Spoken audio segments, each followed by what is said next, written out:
Teman-teman, maaf karena tadi terkendala koneksi, nah kita panggil lagi ya narasumbernya. Semoga untuk kali ini bisa.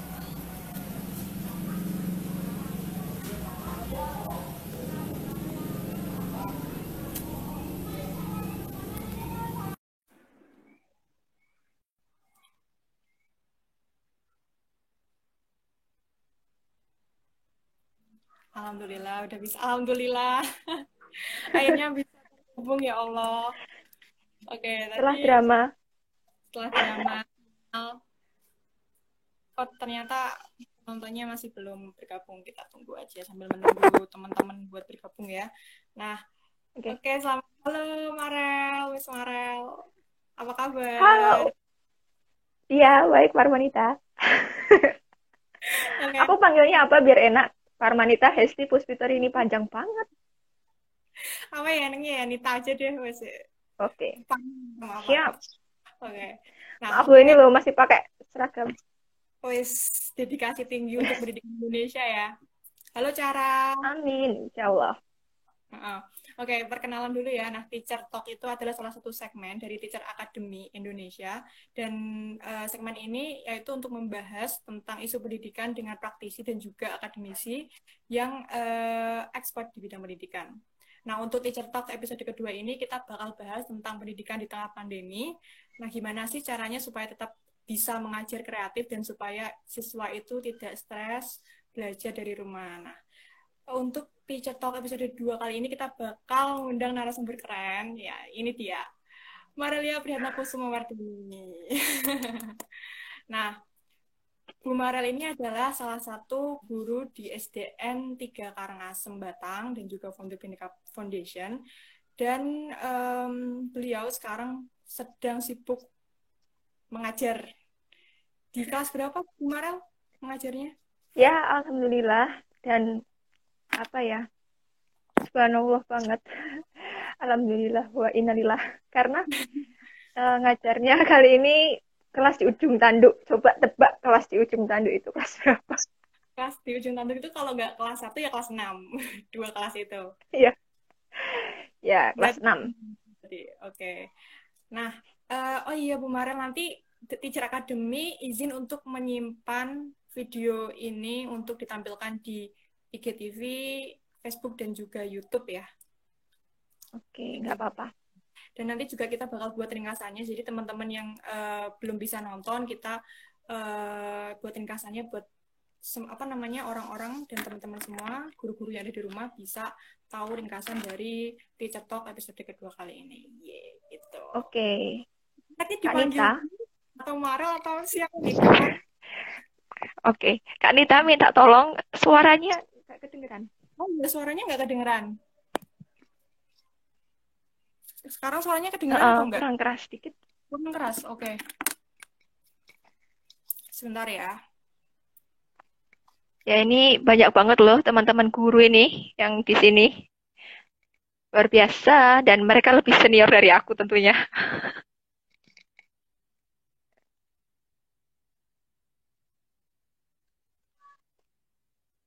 Oke, Udah lumayan ya. Oke.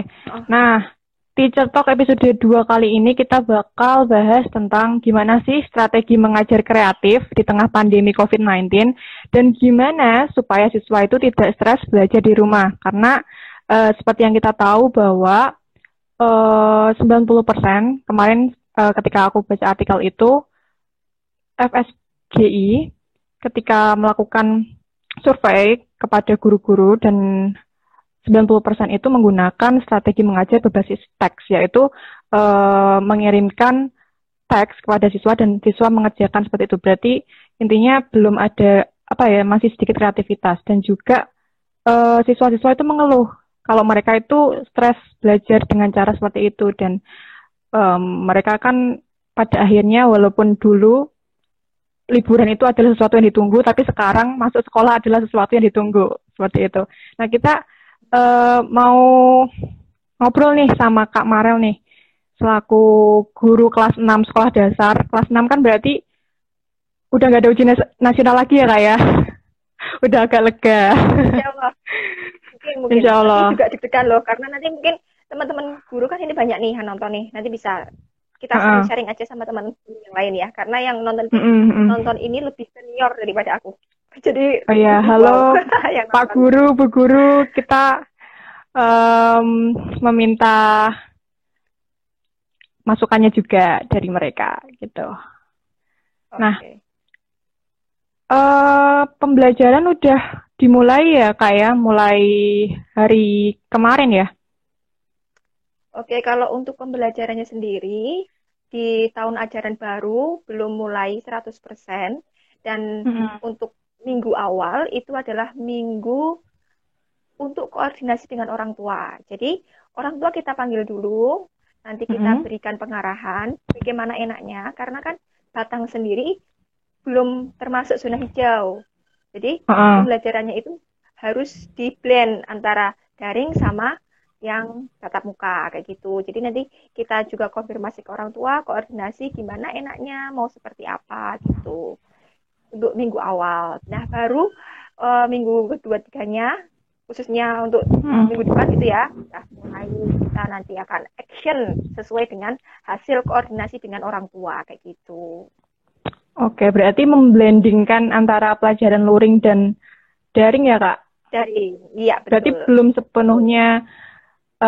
sepenuhnya pembelajaran dilakukan daring selama 1 semester ke, Ya, ke depan atau gimana? iya karena begini, kita bicara daerah ya Kak, maksudnya kita bicara bukan sekolah yang mewah atau sekolahnya orang-orang yang berada gitu. Kita bicara Mm-mm. sekolah yang berada di daerah. Untuk memasuki pembelajaran di era daring itu nggak gampang karena banyak sekali apa ya kesenjangan sosial dari setiap masing-masing orang tua yang bersekolah di sana. Nah, untuk Mm-mm. mengantisipasi kesenjangan itu, kita harus mulai ngeblend nih. Gimana caranya menjembatani dari pembelajaran yang tadinya luring, tatap muka, Mm-mm. ngobrol. Nah, kita harus masuk ke pembelajaran daring yang benar-benar itu udah nggak ada istilahnya tatap muka secara langsung gitu. Biasanya kayak gini, Mm-mm. aku lihat kamu lewat layar kaca gitu. Mm-mm. Oke, menarik nih. Maksudnya kan kita tahu bahwa aku pikir pembelajaran untuk 1 semester ke depan ini mungkin setiap sekolah menerapkan strategi yang berbeda ya, tapi sekolahnya Kak Marel Betul. ini menerapkan pembelajaran blending di mana daring dan juga luring. Nah, untuk Iya, betul. apa namanya? Apa pembagiannya Kak dalam seminggu itu pembelajaran luring berapa kali, pembelajaran daring berapa kali, dan sistemnya tuh kayak gimana sih? Sistem rincinya. Oke, untuk sistemnya sebenarnya masing-masing sekolah juga bisa berbeda banget dengan sekolah saya dan bisa jadi masing-masing kelas juga berbeda sistemnya gitu. Karena tadi kita kan koordinasi dulu dengan orang tua, mintanya seperti apa, Hmm. kita lihat Hmm. angkat nyebar angkat kebutuhan aja untuk orang tua, pengennya gimana kayak gitu. Nah, kalau di tempat saya sendiri, siswa saya kelompokkan jadi satu kelompok antara 7 sampai 6 siswa. Nanti ada dibagi dua sesi, sesi pagi dan sesi siang gitu. Nanti sesi pagi Oke. selesai, nanti dilanjut sesi siang. Terus gimana dengan kelompok yang belum belum ini belum belum waktunya untuk luring gitu. Nanti mereka akan diberikan pembelajaran daring. Nah, Hmm. nanti dari pembelajaran daring itu kita beri tugas dan ketika luring kita bahas tugas dari pembelajaran daring itu. Gitu. Oke. Wow, info menarik ini. Oke, oke. Berarti tergantung dari persetujuan orang tua juga ya, Kak ya? Ya, karena kita kan juga mengingat sistem Merdeka Belajar gitu ya. Dan Heeh. kemarin ketika Pak Nadiem menggelar konferensi pers itu tentang bagaimana pembelajaran di era pandemi, itu kan Mm-mm. pembelajaran diserahkan 100% ke orang tua. Jadi kalau memang orang tua tidak memperbolehkan anaknya sekolah, ya kita tidak Mm-mm. boleh maksa gitu. Oke, oke. Oke. Nah, ini sekolahnya Kak Maren ini termasuk zona hijau atau zona merah atau zona kuning? Jadi sekolah saya itu masuk ke zona kuning, tapi ada beberapa Mm-mm. siswa yang rumahnya di zona merah kayak gitu. Jadi memang harus Oh, ekstra oke, oke. hati-hati. Oke, oke. Nice. Info menarik, Kak. Oke, berarti intinya tergantung sekolah masing-masing. Oh iya, Kak. Tentang pandemi COVID-19 nih, pandemi COVID-19 kan udah mulai masuk ke Indonesia itu sejak Maret kemarin, dan juga sampai sekarang ini kita belum ada kepastian kapan pembelajaran normal, dan juga ini akan tetap berlangsung, masih berlangsung sampai waktu yang tidak ditentukan. Nah, rindu nggak sih Kak belajar secara offline gitu, belajar ketemu dengan anak-anak gitu? Apa Wah, sih yang paling dirindukan? kalau saya sendiri lebih merindukan marahin mereka. Waduh, Wah, ini guru killer nih, atau guru tegas? enggak. Gini loh, kenapa marah? Karena sayang kan. Hmm. Kita Oh iya, berarti kan benar-benar. ngamatin terus gitu loh. Kita ngamatin Ah, terus. Kalau mereka berbuat salah kita tegur gitu kan, ya kan? iya, Jadi, benar-benar. tapi yang jelas rasa kangen itu timbul karena kebiasaan kita selalu menyapa mereka di pagi hari, selalu menegur Mm-mm. mereka, dan Mm-mm. bisa apa ya, selayaknya teman gitu di sekolah. Nah, Mm-mm. ketika pembelajaran daring, online gitu di rumah, kita setiap hari ketemunya keluarga. Ya emang kayak gitu terus. Muka-muka itu lagi Iya. gitu kan. Heeh. Nanti apa ngajar masih pakai daster gitu kan. Nah, ada nggak Heeh. nih yang ngajar pakai daster? Baru kali ini Gitu, ya, Kak? pokoknya beda. Terus kalau misalnya berangkat sekolah, kita kan yang cewek-cewek nih pilih baju terbaik, kerudung terbaik, Hmm. apa misalnya make up gitu kan. Nah, itu kan benar-benar luar biasa gitu. Ada persiapan khusus gitu loh untuk secara mental Hmm. kita gitu. Jangan kalau Hmm. pembelajaran luring, pembelajaran daring, maaf ya, pembelajaran kita paling di rumah ya pakainya gini aja deh, atasannya aja, Hmm. bawahannya saya pakai kolor atau apa gitu kan, orang kelihatannya segini doang. Nah itu Iya, kurang benar-benar. kurang apa ya, greget gitu loh. Tuh, Hmm. yang pustakawan aja Oke. kangen sekolah loh Kak. Oh iya, ini. Saya Apalagi saya pustakawan. yang langsung Kangen berhadapan banget langsung dengan baca-baca juga. anak-anak. Iya. Nah, em, berarti ini setiap minggu masuknya berapa kali, Kak? Kalau ke sekolah gitu?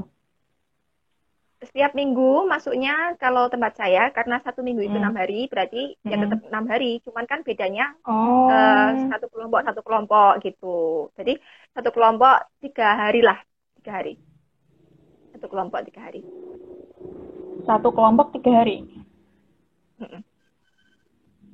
Kelompok A Oke. itu berarti Senin Selasa Berarti, Rabu, misal kelompok mm, B. oke, oke, oke. Nah, untuk pas awal pandemi kemarin, kan pastinya guru-guru kan harus beradaptasi ya Kak ya.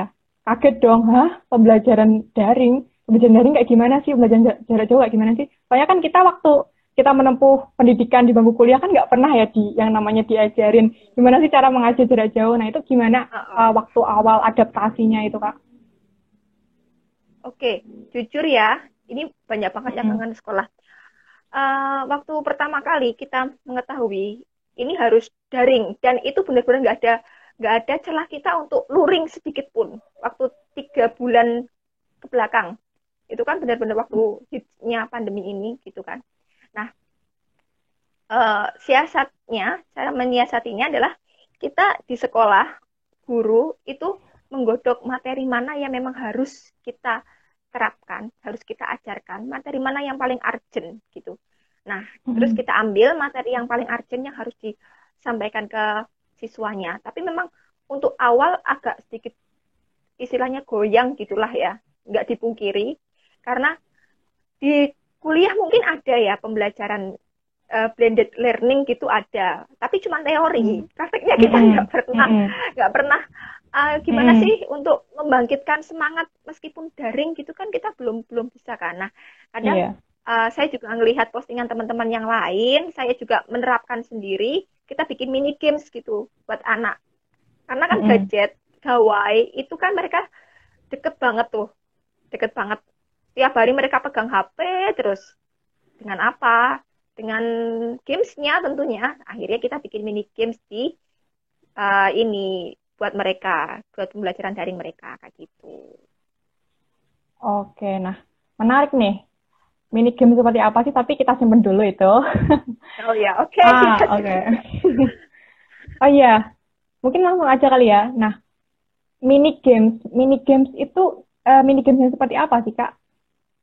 Yang maksudnya mau tahu contohnya nggak? kayak gimana? Pakai pakai media apa? Kan kita diberikan pilihan media kayak Google Docs atau Quizzes atau Kahoot kayak gitu. Nah, misalnya yang dipakai Kak Marel untuk mengajar itu media apa? Dan mini gamesnya itu seperti apa sih bentuknya? Oke, biasanya kalau misalnya lebih gampang ya untuk guru-guru yang non sewu lebih senior dari saya yang memang IT-nya agak sedikit tertinggal dengan yang guru-guru tahun ini gitu kan kita kasih caranya adalah di Google Docs memang. Jadi kan Mm-mm. itu kan ada kuisnya ya. Jadi kan mereka bisa Mm-mm. langsung masuk, nanti keluar nilai, nanti nilainya di-post di Mm-mm. grup WhatsApp gitu. Mereka senang Mm-mm. banget. Itu udah suatu kebanggaan buat mereka. Terus nanti mereka dikasih apa kayak jempol gitu. Mereka udah luar biasa senangnya karena memang bagi anak-anak pembelajaran daring itu apa ya kurang kurang tersosialisasikan. Maksudnya gimana ini Kak? Kurang tersosialisasikannya? Karena emang nggak pernah, anak-anak nggak pernah yang namanya pembelajaran daring. Jadi mereka benar-benar excited banget ketika ada semacam ngisi di Google Docs itu dengan metode kuisnya. Mereka semangat, oh ternyata di komputer tuh bisa gini ya, gitu. Di HP tuh bisa aku jawab bisa gini ya. Itu mereka semangat banget, antusias banget. Makanya jangan heran kalau teman-teman yang lain ngajar di kota sama ngajar di pinggiran itu beda. Hal sekecil, hal sepele apapun yang kita berikan, dampaknya luar biasa banget. Ini berarti Kak Marel itu ngajar di kotanya atau di desanya sih? Kalau boleh tahu, Karangasem Kita 3 itu kecamatan atau kota, Kak? nggak bisa diomong kota, nggak bisa diomong desa. Oh Pinggir. ya, pinggir ya. Berarti Iya. kayak di tengah-tengah, di pinggirnya gitu ya. Oke, Saya di area pantai soalnya. area pantai. Oke, oke. Em, pernah nggak sih, Kak, kan nggak semua siswa itu dari latar belakang yang tergolong mampu gitu kan ya. Pernah mungkin saya mendengar ada guru dengan kasus orang tua yang nggak punya gadget atau bahkan anaknya juga nggak punya gadget kayak gitu. Sedangkan pembelajaran daring itu mau nggak mau kan kita harus pakai apa ya, pakai WhatsApp atau pakai teknologi. Nah itu pernah ada kasus kayak gitu nggak Kak? Sangat mengalami itu. Saya sangat mengalami itu. Jadi awal-awal ketika kita pembelajaran daring, jujur saya nggak menanyakan siapa saja yang punya HP, siapa saja yang nggak punya HP. Siapa yang punya Mm-mm. akses, siapa yang nggak punya. Saya nggak menanyakan itu, langsung aja libas gitu. Tapi ternyata di situ adalah kesalahan saya terbesar. Karena ada Mm-mm. beberapa anak yang nggak punya fasilitas itu gitu. Nah, Mm-mm. baru ketahuan adalah setelah bulan kedua. Padahal kita kan jalan sudah 1 bulan nih. Baru Mm-mm. ketahuan setelah bulan kedua orang tuanya datang ke tempat saya di sekolah. Bu, emang sekolah nggak ada tugas atau nggak ada apa? Waduh, saya kaget dong. Kok dia nggak tahu? Padahal selama ini saya bikin kuis, saya bikin game, saya bikin apa? Saya share di WhatsApp. Terus saya tanya, ternyata memang dia nggak punya HP gitu. Dan akhirnya Mm-mm. disiasati oleh kepala sekolah, oleh semua pihak guru. Ya udah, nanti kapan-kapan kita mengadakan cross check aja ke rumahnya. Jadi nanti Mm-mm. meskipun meskipun waktu itu masih hitnya pandemi COVID-19, tapi kita Mm-mm. pakai APD lengkap. Jadi pakai Mm-mm. masker, pakai apa sih ini? Face shield sama Hasil. pokoknya pakai Mm. pakai APD lengkap terus kita ke rumahnya gitu.